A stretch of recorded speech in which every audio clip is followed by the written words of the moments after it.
Étienne Cartou, vous êtes un de nos invités. Je suis très heureux que vous ayez pu vous libérer aujourd'hui. Vous êtes chef du pôle action économique aux douanes. C'est un poste très important. Vous êtes à la direction régionale de Rouen. Qu'est-ce que vous faites là-bas ? C'est quoi le chef du pôle d'action économique ? Alors, le chef du pôle action économique est l'adjoint du directeur en charge du soutien à l'activité des entreprises. Donc, si vous voulez, par rapport à la problématique qui nous intéresse aujourd'hui, je ne suis pas celui qui va travailler sur l'interception des contrefaçons, des produits non normés, etc. etc. Bon, il se trouve que de par mon métier de douanier, je connais cette problématique et donc je peux vous en parler aujourd'hui. Nous sommes plus dans l'assistance aux entreprises pour soutenir un peu la compétitivité française. Voilà. Une vraie compétitivité normale, j'allais dire.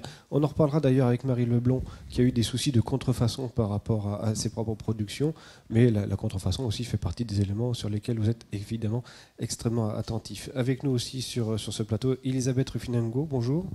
Alors, vous appartenez au WECF. C'est quoi le WECF ? Bonjour.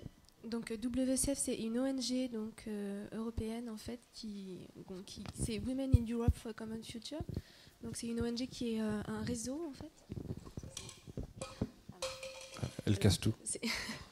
C'est un réseau, en fait, d'ONG féminines et environnementales et qui travaille en particulier donc, sur les substances chimiques et la santé.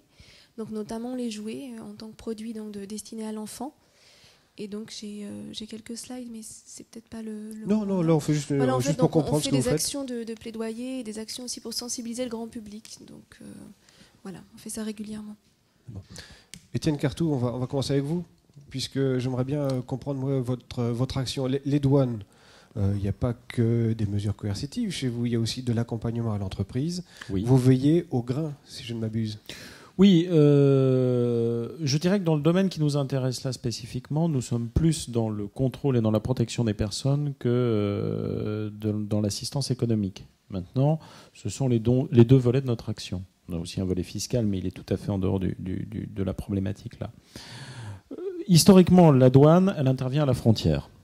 Historiquement, elle arrête la marchandise à la frontière pour des raisons fiscales, mais aussi pour des raisons de sécurité des personnes. Lorsque nous agissons sur des contrefaçons, nous protégeons l'intérêt économique des entreprises françaises et européennes, puisqu'il peut y avoir également des marques protégées au niveau européen. Lorsque nous agissons sur les normes, nous protégeons les personnes. L'action sur les normes est pour l'administration des douanes aux frontières, parce que nous arrêtons les flux. Et là, par rapport à ce que vous disiez tout à l'heure, nous, l'origine du produit n'est pas neutre. C'est-à-dire qu'autant vous, quand vous allez travailler sur un jouet, vous ne vous demandez pas d'où il vient. Nous, quand nous allons chercher un jouet qui aurait un problème de non-respect des normes ou un problème de contrefaçon, nous nous demandons évidemment d'où il vient, puisque nous savons qu'il y a certaines origines qui sont plus sensibles que d'autres, l'Asie et la Chine en étant une. J'ai envie de dire, ce n'est pas que les Chinois ne soient pas aujourd'hui sensibilisés à ces problèmes-là. Ils ont un problème de crédibilité internationale qui fait qu'ils le prennent de plus en plus au sérieux. Mais c'est la première usine du monde. Et en tant que première usine du monde, les flux qui viennent de chez eux génèrent forcément des flux avec des produits non normés et avec des contrefaçons en nombre important que nous essayons d'intercepter. Si vous allez faire un tour sur le port de Rouen ou surtout le port du Havre, vous verrez qu'avec les flux de marchandises qu'il y a, intercepter une marchandise de fraude, c'est un vrai défi. C'est une aiguille dans une meule de foin. Oui, mais pour ça, vous avez des experts chez vous. Hein. C'est-à-dire que vous tracez les produits, vous ciblez les conteneurs. Vous êtes très pointu là-dessus. On essaye. Il est évident que le filet ne retient pas tout. Ça, c'est certain. Maintenant, nous avons un deuxième niveau d'intervention en interne, c'est-à-dire en national. Pour les contrefaçons, la douane est compétente et elle dispose de pouvoirs assez étendus pour lutter contre la circulation des contrefaçons en intérieur. Pour les produits non normés, nous travaillons avec la CCRF, donc concurrence, consommation, répression des fraudes, qui, elle, va travailler plus sur les produits qui sont dans les magasins, qui sont à la distribution, qui sont en intérieur. Alors nous sommes plus positionnés sur les frontières. Alors nous comptons sur la France 11 régions, 11 interrégions douanières, grosso modo. Chaque interrégion a une spécialité. Celle de Rouen est notamment spécialisée sur les céréales et sur les pétroles. Je dirais que ce n'est pas les interrégions douanières qui sont spécialisées. Ce sont les flux de marchandises qui font que nous sommes effectivement plus amenés à travailler sur tel type de marchandises. C'est évident que, par exemple, Rouen, vous dites les céréales et les pétroles, parce que, bon, il y a une raffinerie, avec malheureusement l'actualité qu'on connaît, parce que c'est le premier port céréalier de France et même d'Europe, à ma connaissance. C'est un flux export énormément. Donc voilà, ce sont des spécificités qui vont faire que notre travail est impacté. Une petite parenthèse, si jamais je suis à Clermont-Ferrand, que je bricole que je roule avec du rouge, comme on dit, c'est-à-dire du fuel au lieu du gasoil, c'est ici que ça va remonter l'échantillon. Il va être analysé ici. Alors là, attention, pour les jouets, est-ce que ça va se passer à Lyon, puisque c'est sur l'interrégion à Lyon que là on va analyser les jouets pour vérifier les jouets, les analyser justement en lien avec la Direction générale des fraudes. Oui, parce que nous avons un réseau de laboratoires qui sont spécialisés et dont la spécialisation est en voie de renforcement pour répondre à des problématiques de technicité. Hein. Il faut bien se dire qu'on ne peut pas tout faire, on ne peut pas tout maîtriser. Je crois que avons un réseau de sur laboratoires. les extas et ce genre de choses. Pour les stupéfiants, on a plusieurs laboratoires qui travaillent, mais Lille effectivement travaille dessus. Par rapport au flux dont vous parliez tout à l'heure. Pas forcément, je dirais que le flux joue, mais malheureusement en matière de stupéfiants, je ne peux pas vous dire qu'il y a un endroit qui est plus privilégié que d'autres, puisque c'est assez bien réparti sur l'ensemble du territoire. D'ailleurs, vous avez amené des échantillons qu'on va pouvoir essayer. Non, j'ai pas la petite boîte que vous avez fait circuler. Par contre, sur les jouets, ce que je peux quand même dire, c'est que ici, en Seine-Maritime, on a un point d'entrée qui est majeur, c'est Le Havre. Puisque Le Havre, c'est le premier port de containers de France à l'importation et que les jouets, ça arrive par container. Alors, il peut y avoir des jouets qui arrivent en aérien, c'est vrai, mais compte tenu de la typicité de ce genre de produit, l'essentiel du transport se fait par navire. Éloignez un tout petit peu le micro. Oui, l'essentiel du transport se fait par navire, donc se fait sur le port du Havre. Le port de Marseille aussi, mais beaucoup le port du Havre. Est-ce que vous aussi, donc, vous allez analyser un jouet à la manière de ce qu'on a fait tout à l'heure? Voilà, vous avez ce bateau-là. Est-ce que vous allez, vous, en faire quelque chose, vous, aux douanes? Je n'ai pas vu comment sont revenus les jouets de nos laboratoires. J'ai revu comment sont revenus certains textiles et certaines chaussures. Je peux vous dire, quand vous dites qu'ils sont inutilisables après, je confirme. Donc, oui, on travaille de. Vous êtes attentif également aux matériaux qui sont utilisés? Ceci dit, une petite chose qui a son importance, lorsque nous travaillons sur ce type de produit, nous pouvons travailler avec nos laboratoires et avec des laboratoires externes. Parce que nous n'avons pas non plus toutes les compétences. Donc ça peut être Intertech, ça peut être SGS Multilab qu'on a vu ce matin? Alors je ne connais pas effectivement les laboratoires avec lesquels nous travaillons, mais je sais que dans le cadre des travaux que nous faisons avec la cellule Maroc, qui est une cellule qui travaille sur les jouets à la direction générale et qui assure la coopération aussi avec la DGCCRF, nous travaillons avec des laboratoires privés également. Nous avions le cas ce matin, Marie Leblond, donc de Leblond de Lienne, qui nous avait parlé de son expérience d'entreprise. Ce sont des œuvres d'art qui ont été très copiées, si je ne m'abuse. Marie, ça s'est passé comment pour vous? Tenez, je vous donne un micro. Oh, oui, mais ça se passe encore. Hein. Si on regarde sur Internet, je préfère pas regarder. Je trouve plein de copies tout de suite. Mais elles sont très, très laides, en fait. Elles sont pas belles, hein. Les vôtres sont les plus belles, évidemment. Les originaux sont magnifiques. C'est des copies grossières quand même. Et bon, Est-ce que vous avez dû, vous aussi, dans le cadre de la protection de vos propres produits, vous tourner vers les douanes? Eh ben, les douanes sont venues voir quand même. Je me souviens qu'ils sont venus bien se les mettre les produits en tête, quoi. Mais de toute façon, bon, on peut pas faire grand-chose. J'ai porté plainte quand même. Hein. Il y a d'ailleurs une plainte qui est en cours. J'espère quand même que la justice va se réveiller un peu. Mais pour ce qui est des copies grossières, de toute façon, il y a même un réseau de vente. Enfin, il y a des collectionneurs de copies de ce que je fais. Donc, mais ils sont conscients que ce sont des copies. Ça doit être très rageant, ça. Des collectionneurs de copies. Il vaut mieux être suivi que suivant. Hein. C'est pas... Ouais. Est-ce que vous, aux douanes, Étienne Cartou, oui, vous vouliez réagir? Oui, je voudrais dire quand même que sur la contrefaçon, il y a 2-3 éléments clés que je voudrais donner rapidement. Je voudrais rappeler que d'une part, la contrefaçon sur principe, c'est un produit qui est totalement prohibé. C'est-à-dire qu'il n'y a pas de contrefaçon légale. Nous sommes dans un produit qui est interdit, qui est saisi par les douanes et qui a vocation à être détruit.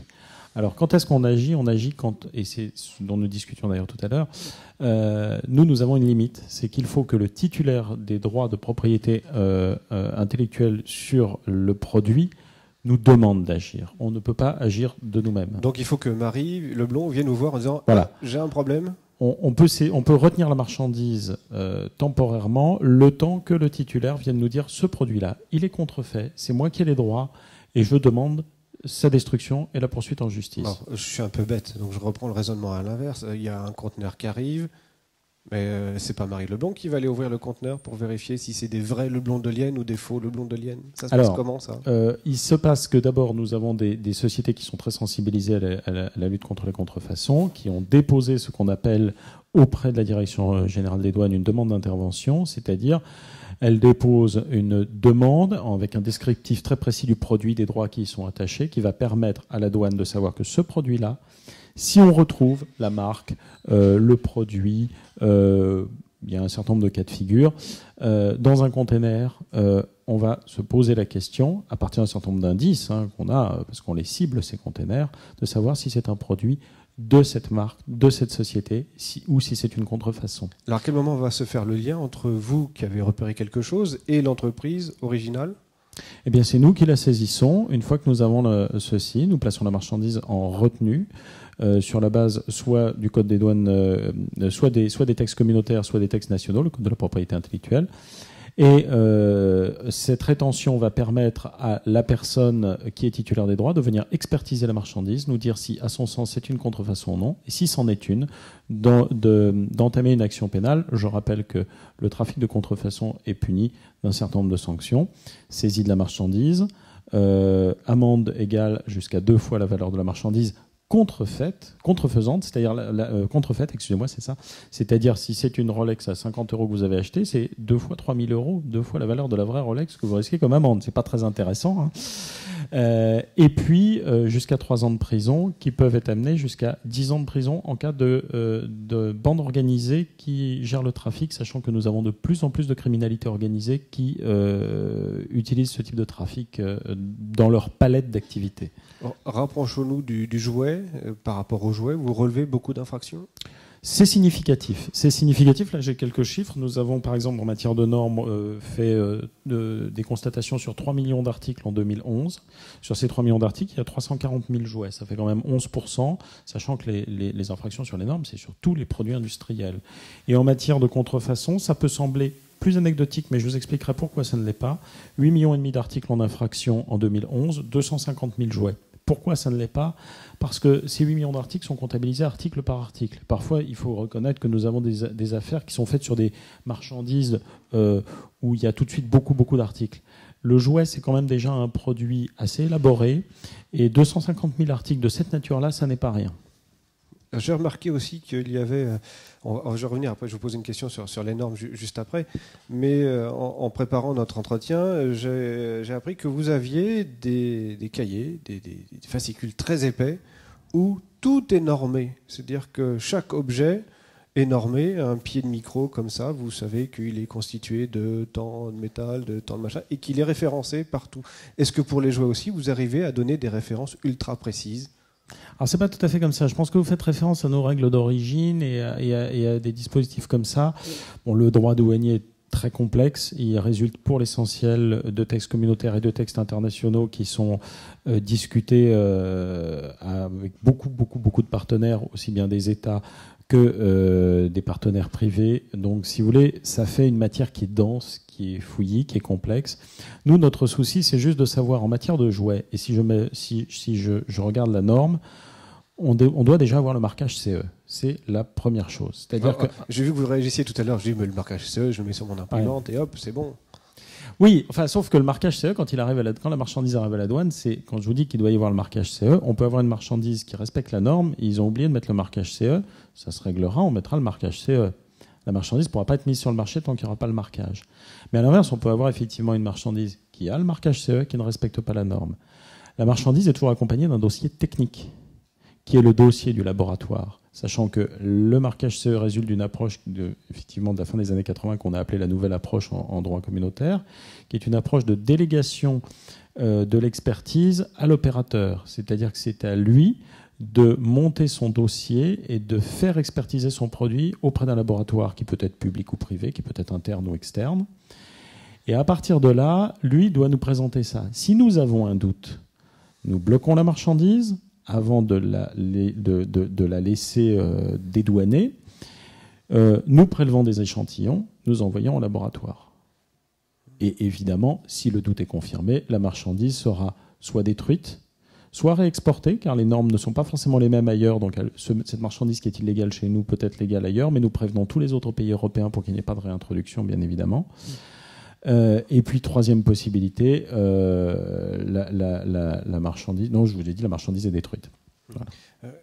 Étienne Cartou, dans le travail justement des douanes au quotidien, donc vous accompagnez les entreprises, vous accompagnez aussi ces créations, mais quand vous voyez arriver, là on a vu ce matin que ces matériaux biomatériaux, ces bioplastiques, c'était des nouveaux matériaux, est-ce que là aussi vous avez-vous des éléments, des points de référence, ou est-ce que pour vous aussi ça reste un domaine très complexe ?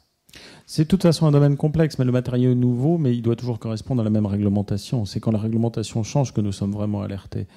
Le fait que le matériau est nouveau peut effectivement amener à se poser des questions sur un certain nombre de sujets relatifs à la norme. Quand la marchandise est importée, c'est évident qu'on va se poser cette question-là. Quand il s'agit de protéger une contrefaçon, ce qui est important pour nous, c'est que les brevets aient été pris. Ça aussi, il faut attirer l'attention des entreprises. Elles doivent protéger leurs propriétés industrielles, parce que si elles ne le font pas, nous ne pouvons pas agir ensuite. Mais je dirais que ce n'est pas tant le fait que le matériau soit nouveau qui est important que le fait qu'il soit conforme à une norme qui, elle, peut changer, puisque nous avons le cas avec la directive de 2009, le décret de 2010 et le dispositif qui va suivre. Donc toutes les normes que vous avez vues là, vous les connaissez bien ? Personnellement, oui. Ça serait beaucoup dire. Mais nos spécialistes les connaissent, oui, ils les connaissent, nos laboratoires les connaissent. Et nous avons, avec la DGCCRF, des systèmes d'alerte et de ciblage qui nous permettent de savoir que telle marchandise, on a un risque plus important relatif à la norme dessus. Puis quand on fait une affaire, vous savez, l'information, elle circule, elle est utilisée, elle est traitée au niveau communautaire, elle est diffusée. Et quand on fait une affaire sur un problème de norme, on peut être à peu près certain que cette affaire ne sera pas isolée au niveau européen. Donc, on en tire aussi des conséquences en termes de ciblage des marchandises. Elisabeth Ruffinengo, alors Women in Europe for a Common Future, c'est quoi exactement cette organisation ?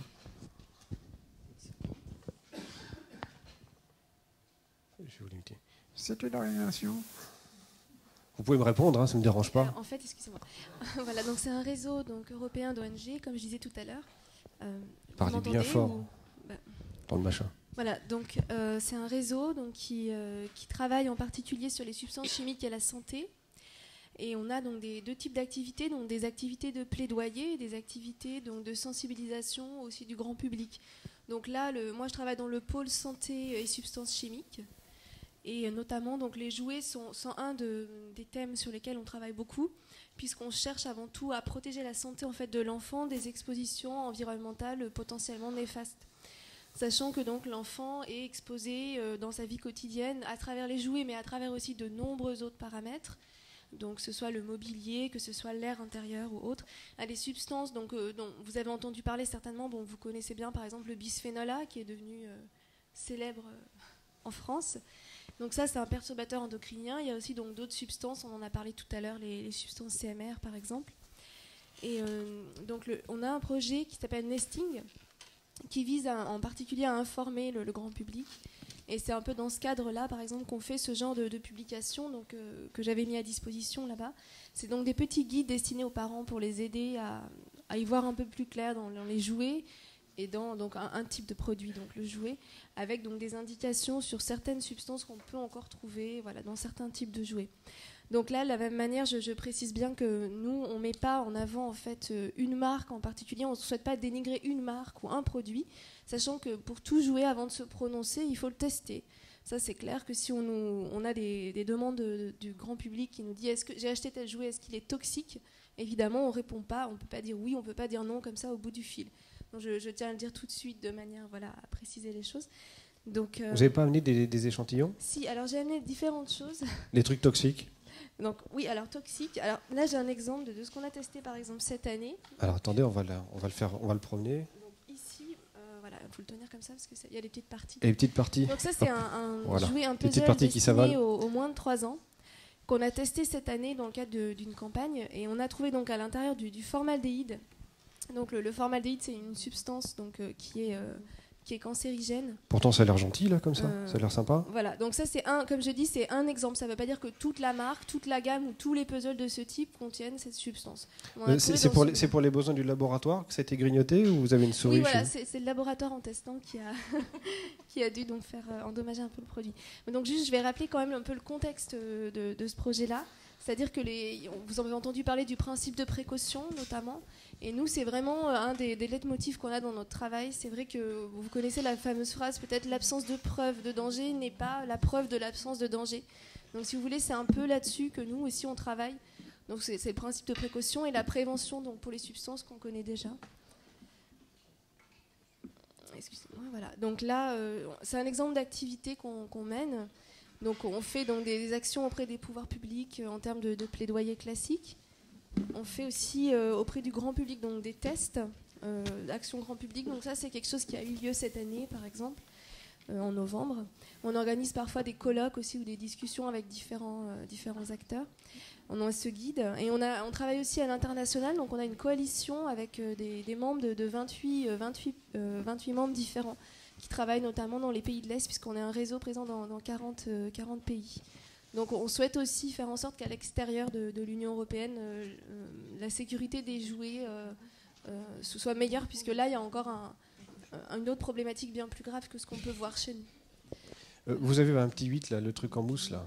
Alors oui, alors ça, je l'ai amené parce que ça vous rappelle certainement quelque chose, les tapis puzzle. On en a beaucoup, des tonnes, partout. Donc moi j'ai réussi à en sauvegarder un parce qu'évidemment mes amis il y a beaucoup de magasins de jouets qui en ont des stocks, ils savent pas quoi en faire. Hein. Ouais, donc évidemment personne ne l'utilise plus depuis l'année dernière, depuis donc que la Belgique l'a interdit, ensuite emboîté par la France, le Luxembourg et l'Italie.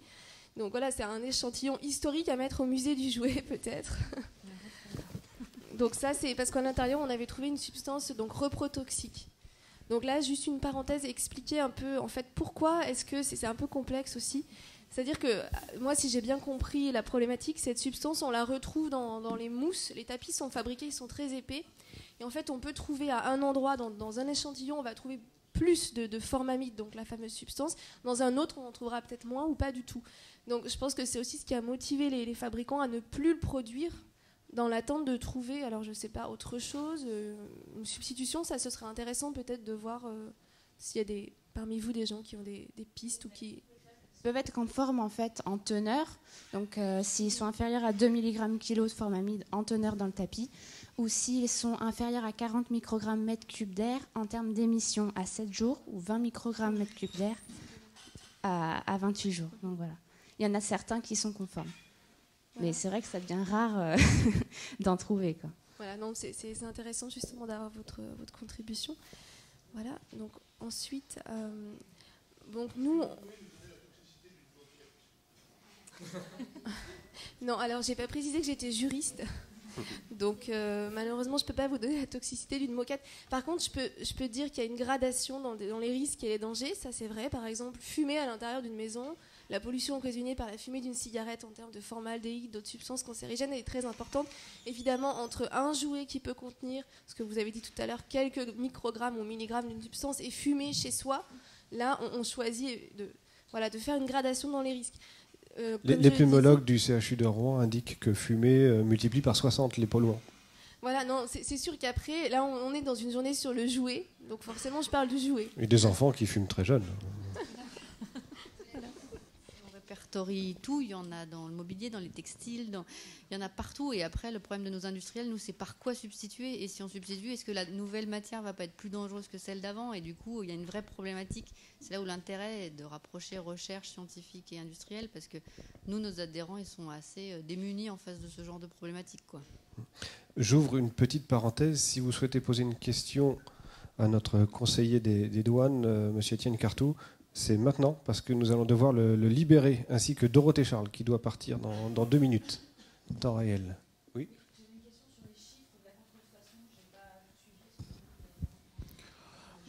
Alors, sur les jouets, comme je vous disais, les chiffres comme ça au premier abord ne sont pas énormes, puisqu'en 2011, mais ça peut varier d'une année sur l'autre. Il suffit qu'on fasse une très belle affaire, où c'est un container de jouets, ça peut faire beaucoup de pièces. On a fait 250 000 articles en contrefaçon en 2011 sur 8,5 millions d'articles au total. Ceci dit, c'est quand même pas rien, parce que comme je vous dis, ce ne sont pas des pièces anecdotiques, les jouets. Maintenant, ce que je peux vous donner comme information statistique qui peut vous intéresser, c'est que d'une façon générale, on constate que l'infraction sur les normes est très très forte sur les peluches. À l'inverse, on a eu beaucoup de contrefaçons sur les toupies et accessoires. Alors oui, c'est intéressant, mais en fait, à partir du moment où on a une marque qui est déposée, un produit qui est à la mode, le risque de contrefaçon monte en flèche. Ça, c'est très simple.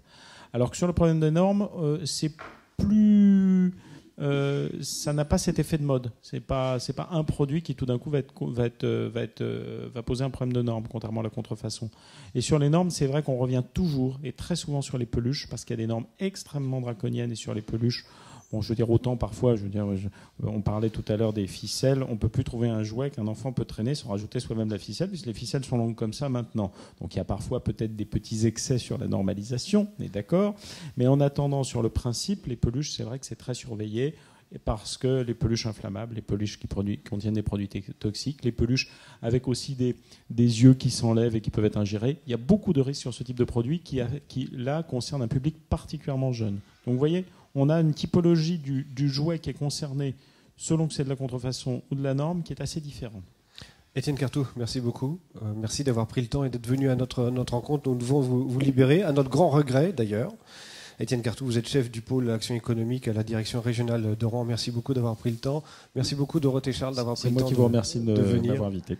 Bravo, félicitations aussi pour votre magnifique livre et votre extraordinaire exposition dont on peut encore profiter jusqu'au 23 janvier. Où ça ? Au Grand Palais. Voilà. Entrée gratuite, c'est ça ? Ah, presque.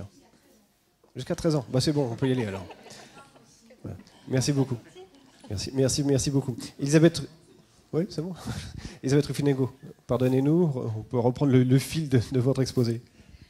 Donc en fait, là je voulais juste donner quelques chiffres, donc je ne vais pas revenir en détail là-dessus, mais par exemple le système RAPEX, donc, qui répertorie les produits rappelés au niveau de l'Union européenne des 27 pays, nous dit quand même que les jouets font partie de façon les premiers, enfin représentent 25% des produits rappelés, donc c'est quand même beaucoup, et le risque chimique c'est 19% des rappels.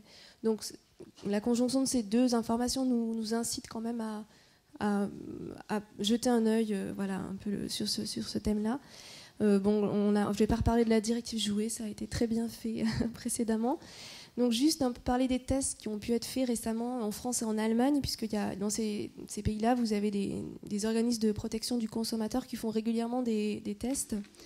Donc on a par exemple trouvé cette année en Allemagne donc des substances comme les HAP, vous connaissez peut-être, c'est des résidus en fait, qu'on trouve dans les plastiques, donc qui sont cancérigènes. On a trouvé également des métaux lourds, donc ça a été dit précédemment, on peut en trouver encore dans certains jouets. D'autres types de polluants, de contaminants, donc tels que donc le formaldéhyde également. Et nous, on a fait donc parce que comme on est un réseau européen, on utilise cette particularité pour avoir aussi des données de première main. Donc, on a réalisé des tests sur 30 jouets. Ce qu'on a fait, c'est qu'on a acheté en fait le même jouet donc dans 3 pays. Donc déjà, trouver exactement le même produit, la même marque, le même produit, c'est pas forcément évident parce que dans chaque pays, les produits sont déclinés de manière un peu différente, soit la couleur, soit la taille, soit... Donc on a trouvé ces puzzles-là que vous avez vus dans les 3 pays. Et il y a des différences donc, entre la même marque qu'on trouve dans 3 pays. Donc ça, déjà, c'est une information qui nous dit que le marché du jouet, c'est compliqué, puisqu'on ne trouve pas le même taux de substance dans le même jouet exactement, acheté dans 3 pays voisins, la France, l'Allemagne et la Hollande. Et donc on a voilà des exemples de choses qu'on a testées. On a testé cette petite chaîne, donc qui c'est pas un jouet, hein, mais en fait nous, donc la directive nous dit aussi que pour interpréter le sens de mon jouet, on peut utiliser. Attendez, ma fille elle a la même. Donc et c'est quoi le truc là-dessus? Donc là-dessus, on a trouvé par exemple du barium en quantité. Du barium, tiens, là-dedans. Gardez-le, c'est bon. Donc voilà, c'est un exemple. En fait, ce produit, donc par son utilisation, s'apparente quand même à un jouet, disons, il risque d'être mis à la bouche, par exemple, ou d'être utilisé par des enfants très jeunes. Donc c'est un exemple. Bon, ça on n'avait pas testé, mais c'est aussi un exemple. Donc on peut peut-être se dire que là-dedans, on aura peut-être des traces d'HAP. C'est pareil, on l'a pas testé, donc je peux pas vous dire comme ça. C'est un jouet typique aussi que vous trouvez. Voilà. Et là-dedans, c'est un textile. Donc en fait, c'est juste pour dire que l'ensemble des catégories de produits peuvent être potentiellement concernées. Donc voilà, là c'est un textile également, des traces de polluants. Vous en rêviez. Voilà. Donc nous, en fait, si vous voulez, on a une position évidemment sur le texte actuel qui est peut-être diverge un peu de celle qu'on a pu entendre précédemment. Mais donc on se base donc sur des données scientifiques puisqu'on a un comité d'experts qui nous aide dans tout ce travail d'élaboration de documents. Et on se base aussi sur les données qui peuvent être officielles des organismes d'évaluation des risques au niveau allemand, au niveau suédois, enfin bon, au niveau européen. Pour toutes ces analyses, vous faites appel à qui? Alors nous, quand on fait une action jouée, on travaille avec un laboratoire, que ce soit en Allemagne ou en France, donc qui fait des tests, enfin voilà, qui est accrédité aussi. C'est pas Intertech, mais disons que c'est un laboratoire qui travaille de manière continue sur ces thèmes-là. Est-ce que je peux retrouver, moi, particulier, ces informations-là, ou est-ce que moi, chercheur, je peux trouver ces informations quelque part? Vous voulez dire le contact? Vos analyses, vos travaux? Alors nous, après, on diffuse ça par des communiqués de presse, par des données. Bon, de même manière, on ne souhaite pas stigmatiser une marque en particulier, parce que comme les tests qu'on fait, c'est 30 produits, finalement, c'est représentatif sans l'aide vraiment suffisamment, parce qu'on n'a pas les moyens, donc on ne veut pas non plus donner de fausses alertes. Voilà. Donc là, je vais juste revenir un peu sur notre position. Donc la directive donc, a certes des avancées, puisqu'il y a une interdiction des fameuses substances MR, mais il y a des dérogations possibles. Donc nous, on souhaiterait évidemment que ces dérogations ne soient plus possibles, puisqu'on a des données officielles qui nous disent que finalement 100 mg par kilo d'HAP serait autorisé dans le jouet. Donc pour nous, on trouve que c'est un taux qui est trop élevé. Et d'ailleurs, cette position, c'est celle aussi de l'Allemagne. Donc quand des États membres prennent une position, on peut quand même supposer qu'il y a des raisons, puisque eux-mêmes sont dans ce cercle de parties prenantes qui participent à l'élaboration des normes. Voilà. Ensuite, on souhaiterait un alignement donc, de la directive avec les réglementations sectorielles qui sont plus strictes. C'est-à-dire, par exemple, au niveau du contact alimentaire, les HAP sont mieux réglementés, c'est un exemple. Et s'il était possible aussi d'aligner le texte sur les meilleures pratiques nationales. Donc ça, l'Union européenne préconise l'échange des bonnes pratiques entre pays. Donc par exemple, les tapis puzzle, c'est un exemple, ça a commencé par la Belgique. Ensuite, la France a pris la même décision. C'est un peu l'application du principe de précaution. Donc si ça pouvait se faire peut-être un peu plus rapidement, ou du moins que des discussions soient mises en place quand une décision est prise par un État, ce serait bien.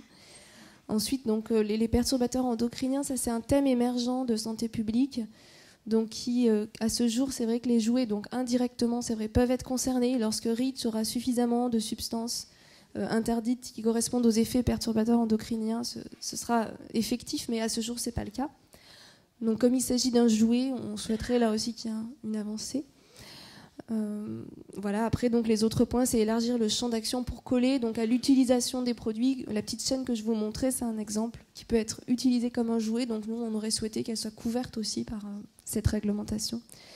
Voilà, l'information du public, en fait, c'est un retour qu'on a, nous, puisqu'on a beaucoup de questions du public sur la sécurité des jouets. Alors, il y a quelque chose aussi qui ressort beaucoup de tous nos entretiens depuis ce matin, c'est l'information au public, l'éducation du public. C'est un point très très sensible, ça, par rapport aux nouveaux matériaux, aux biomatériaux, par rapport à ces normes-là.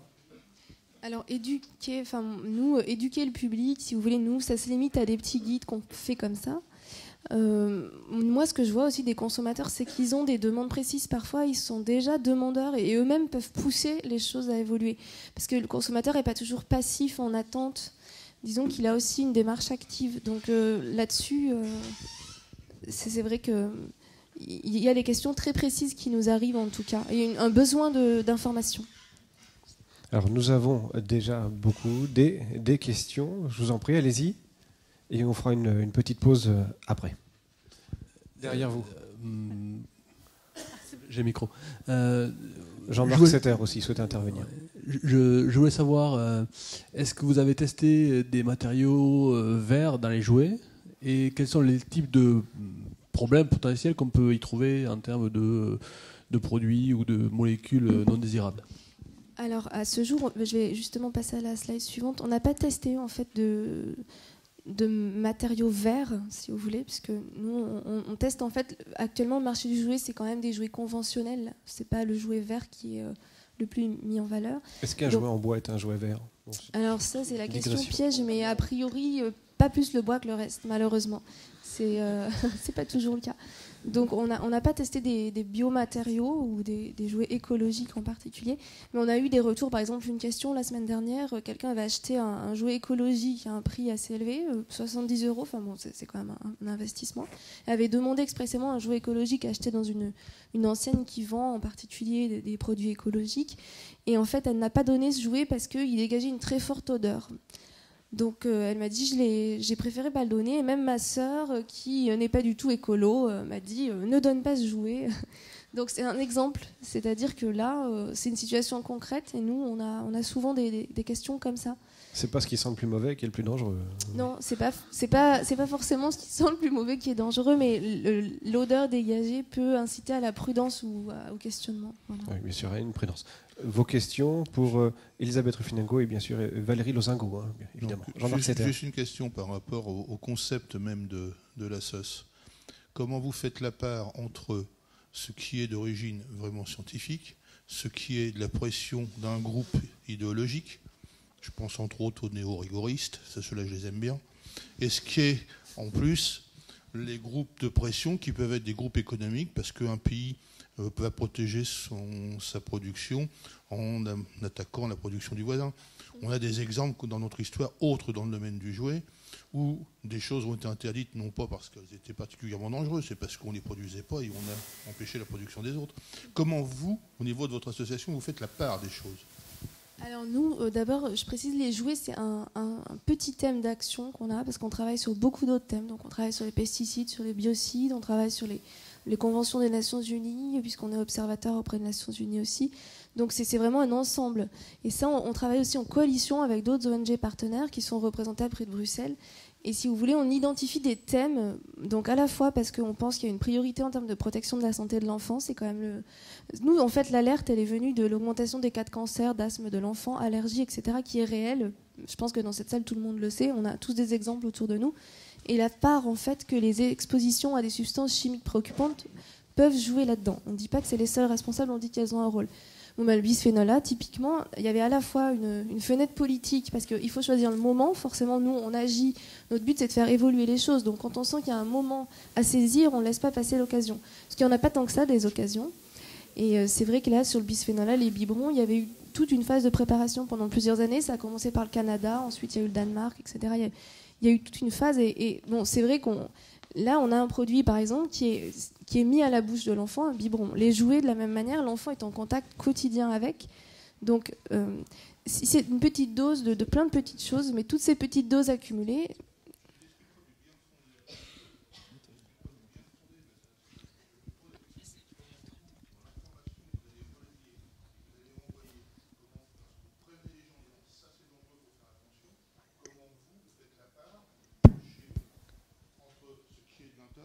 De ce qui est de la vérité scientifique ou de ce qui est tout simplement de marché. Comment vous faites pour valider l'information? Alors nous, on a un comité d'experts justement là, donc vous avez des épidémiologistes, vous avez des scientifiques dans ce comité qui nous aident aussi à choisir les bonnes informations. Et généralement, on se fie à des données scientifiques qui sont publiées dans des revues telles que Science, Environmental Health Perspective ou d'autres qui sont très fiables. Et c'est vrai qu'il y a des données concordantes également. C'est-à-dire quand on a un nombre d'études sur la même substance et un certain type d'effet, on estime qu'il faut quand même au moins informer le public. Après, on essaye de faire la part des choses de manière à à mettre en avant ce qui nous paraît le plus... voilà, c'est des experts, si vous voulez, qui nous aident à faire des choix. Là-dessus, évidemment, c'est subjectif. On n'a pas la prétention d'avoir on a une vérité. L'industrie, évidemment, aura peut-être un autre point de vue qui sera différent. C'est normal, on n'a pas le même rôle. Et donc, on essaye de faire au mieux en choisissant ce qui nous paraît... voilà, avec l'aide de ces scientifiques qui veulent bien s'investir auprès d'ONG.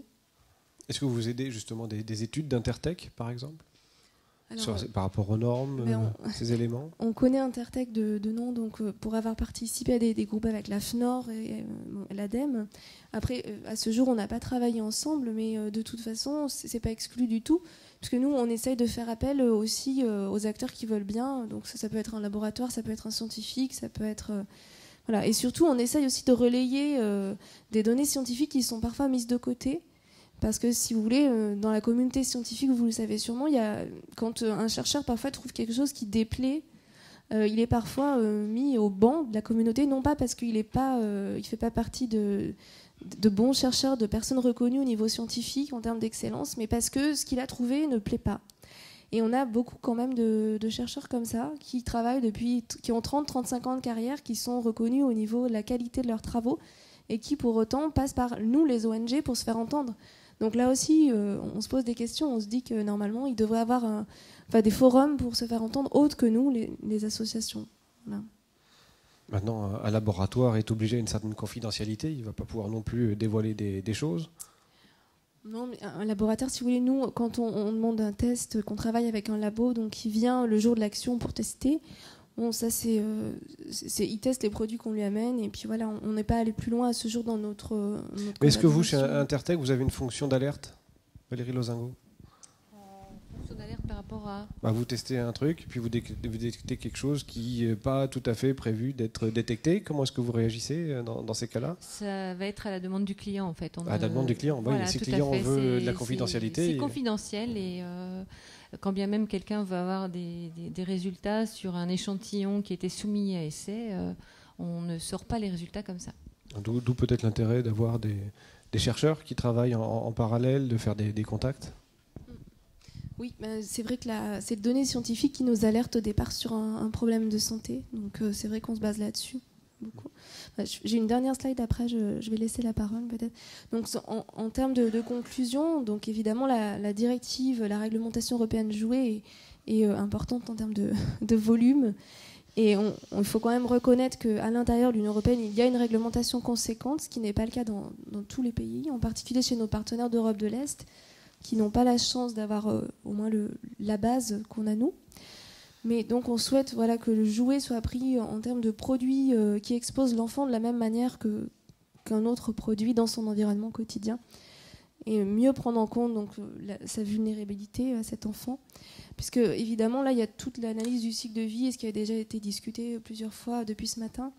Donc des jouets plus sains, donc avec moins de substances dangereuses, c'est aussi réduire l'exposition professionnelle, parce qu'il ne faut pas oublier qu'au départ, l'alerte sur ces polluants, elle est donnée par les expositions professionnelles. C'est quand même par eux que les affaires telles que l'amiante ou autres ont émergé. Donc ça, on souhaite quand même le dire, c'est important. On sait qu'en Chine, par exemple, où sont fabriqués beaucoup de jouets, il y a des cas d'intoxication de travailleurs. Et là, c'est autre chose encore qu'un petit accident. Voilà, là, c'est bien plus grave, on a un autre niveau. Et également donc l'impact environnemental du produit, puisque la substance, si elle n'est pas utilisée, elle n'est pas libérée lors de la fabrication ni lors du rejet dans l'environnement. Voilà, donc c'est aussi une opportunité de faire émerger un secteur pionnier. Et le thème de la journée nous a paru très intéressant, et je souhaitais remercier Mariana pour l'occasion qui nous est donnée d'intervenir avec tous ces interlocuteurs. Également Jean-Marc Setter de l'IMR. Des questions? Merci beaucoup.